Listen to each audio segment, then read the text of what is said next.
Bonjour. Alors, écoutez, aujourd'hui, je vous dirais, c'est avec une tristesse, un grand regret, là, vous avez constaté que les recommandations du PROC, le Bloc n'est pas en accord avec ça, évidemment.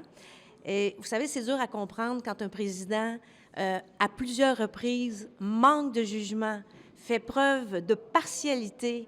On ne peut pas faire autrement que d'être en désaccord et de demander sa démission. Vous savez, c'est depuis 4 décembre qu'on demande au président de réfléchir et de quitter sa fonction, puisqu'il n'a pas été à la hauteur. L'impartialité, pour la fonction, c'est zéro tolérance. Alors, il a failli, et au Bloc québécois, on va continuer de la réclamer. La page est tournée ou il y a une autre étape Non, de non, non, la pression? page n'est pas tournée parce qu'on ne peut pas continuer, le président ne peut pas continuer à présider une Chambre dont 149 députés ont perdu sa confiance. Et je l'ai dit au président, je l'avais avisé la journée quand il a été nommé, qu'il était sous haute surveillance parce que j'avais des grands doutes. Et je peux vous dire aujourd'hui que le Bloc québécois, jamais, au grand jamais, va redonner sa confiance au président. Là, s'il continue à siéger, vous allez faire quoi?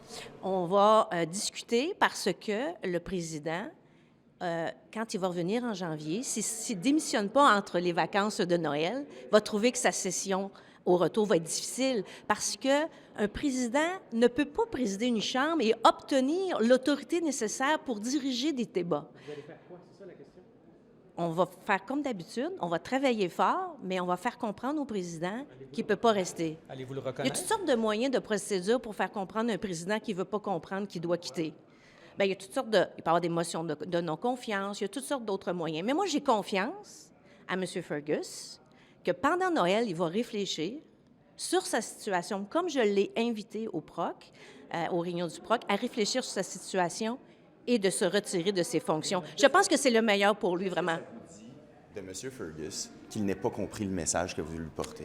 Bien, depuis le début, je vous le dis, là, j'ai été très compréhensive à son égard. C'est une bonne personne, mais il n'a pas les habiletés ni le jugement pour occuper le fauteuil. Il ne peut pas occuper la fonction. Il s'est vraiment discrédité de manière importante et, à notre sens, irréparable. Qu'est-ce que vous avez dans votre coffre à outils? Vous avez mentionné une motion de non-confiance et toutes sortes d'autres affaires. On veut savoir quoi, là? Bien, écoutez, on va peut-être découvrir d'autres événements. On ne sait pas ce qui va se passer, mais je peux vous dire une chose. On a toujours au Bloc été travaillant, rigoureux. Et on sait qu'au retour, si M. Fergus ne démissionne pas de ses fonctions, il ne pourra pas diriger la Chambre avec confiance. Et ça, parce que ça va chahuter, on va contester, on va toujours douter de ses décisions. Et vous savez, il a fait plusieurs manques de jugement. Et un élément que j'ai aussi relevé, c'est qu'il n'est pas entouré d'une équipe forte, puisqu'une équipe forte doit conseiller un président dans certaines décisions sensibles, et son équipe aussi a failli. Donc, c'est le président, son équipe, et je vous le dis, en janvier, j'espère fortement que M. Fergus va réfléchir à son avenir. Madame Gould dit, si un nouveau président est installé, les conservateurs ne changent pas cette approche de le président. Qu'est-ce que vous pensez sur ça? Je partage pas son avis parce que quand M. Rota occupait le fauteuil, s'il n'avait pas commis l'erreur qu'il a commise, il réussissait à avoir l'autorité de la Chambre. Il réussissait à avoir le respect des parlementaires. Les parlementaires respectaient M. Rota de tous les partis. Actuellement, au moment où on se parle, 149 députés demandent le départ du président actuel. Ça, je ne partage pas l'opinion de Mme Gould. C'est pas la majorité. Un président, c'est élu à la majorité. Oui. Donc, c'est pas tout le monde qui le voulait dans la chaise, c'est la majorité. Si la majorité dit, malgré ses erreurs, il doit rester, pourquoi vous ne reconnaissez pas à ce moment-là la volonté de la Chambre? C'est que, non, en fait, la fonction d'un président, oui, il est élu à majorité, mais ce qu'il faut comprendre, c'est une fonction. Et une fois que le président est élu, tous les parlementaires, sans exception, doivent respecter son autorité. Peut-être que je n'ai pas voté pour M. Fergus, mais je l'ai respecté comme président. Je me dois, c'est dans la tradition.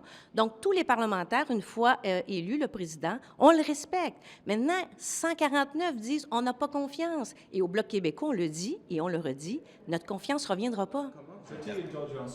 Excusez-moi. Est-ce que pour les services anglais, est-ce que votre position qui soumet dans 3 mots anglais? Non, je regrette infiniment. Je pourrais pas. C'est Noël. OK. Les libéraux semblent utiliser beaucoup de moyens pour que la motion de M. Scheer, qui était une motion de non-confiance, ne soit pas présenté ou ne soit pas voté aujourd'hui.